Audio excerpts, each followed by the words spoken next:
Friends, ಇವತ್ತು ನನ್ನ ಪಯಣ ಕುವೆಂಪುನ ಮನೆಯತ್ತ. ನನ್ನ ತಂಗಿ ದಾವಣಗೆರೆಯಿಂದ ಅವಳ ಫ್ರೆಂಡ್ಸ್ ಜೊತೆ ಕುಪ್ಪಳ್ಳಿಗೆ ಹೋಗಬೇಕು, ಕವಿ ಮನೆ ನೋಡಬೇಕು ಅಂತ ಬಂದಿದ್ಲು. ಸೊ ಹಾಗಾಗಿ ನಾವು ಕುಪ್ಪಳ್ಳಿಗೆ ಹೋಗ್ತಾ ಇದ್ದೀವಿ.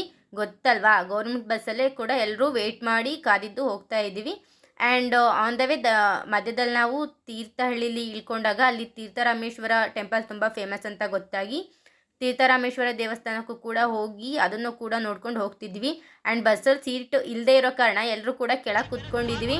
ಆ್ಯಂಡ್ ಅವ್ರ ಫ್ರೆಂಡ್ನ ತುಂಬ ಟೀಸ್ ಮಾಡ್ತಿದ್ದಾರೆ ಹಾಡೆಲ್ಲ ಹೇಳ್ಕೊಂಡು.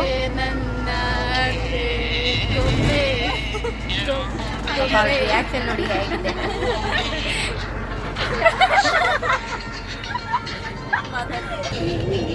ಅದಾದಮೇಲೆ ನಾವು ಸೀದಾ ಹೋಗಿದ್ದು ನದಿ ಹತ್ರ. ನದಿ ನೋಡಿ ಎಷ್ಟು ಧಾರಾಕಾರವಾಗಿ ಹರಿತಿದೆ ಅಂತ. ತುಂಗಾ ನದಿ ನೀರಂದರೆ ಹಾಗೆ ಅಲ್ವಾ, ಅದಕ್ಕೆ ಹೇಳೋದು ತುಂಗ ಸ್ನಾನ ಗಂಗಾಪಾನ ಅಂತ ಹೇಳಿಬಿಟ್ಟು. ಇದ್ರ ಮಧ್ಯೆ ನನ್ನ ತಂಗಿ ನಂಗೆ ಹಾಯ್ ಹೇಳು ಅಂತ ಹೇಳ್ತಿದ್ದಾಳೆ. ಫೈನಲಿ ವಿ ರೀಚ್ ಕುವೆಂಪು ಮನೆ. ಎಷ್ಟು ಚೆನ್ನಾಗಿದೆ ಅಂತ ಹೇಳಿದ್ರೆ ಒಳಗಿಂದ ಹೊರಗೆ ಬರೋಕ್ಕೆ ಮನಸ್ಸಾಗಲ್ಲ, ಅಷ್ಟು ಅದ್ಭುತವಾಗಿದೆ ಮನೆ. ಅಲ್ಲಿನ ವಾತಾವರಣ ಅದನ್ನೆಲ್ಲ ನೋಡಿದ್ರೆ ಹಾಗೆ ಕಳೆದೋಗ್ಬೇಕು. ಆ್ಯಂಡ್ ಅಲ್ಲಿಂದ ನಾವು ಸೀದಾ ಹೋಗಿದ್ದು ಕವಿ ಶೈಲಕ್ಕೆ. ಅಲ್ಲಿನ ಕುವೆಂಪು ಅವರ ಸಮಾಧಿ ಮತ್ತೆ ಅವ್ರು ಬರೀತಿದ್ದಂತಹ ಸ್ಥಳ. ಇಲ್ಲಿ ತುಂಬ ಪ್ರಶಾಂತವಾಗಿದೆ ಸ್ಥಳ.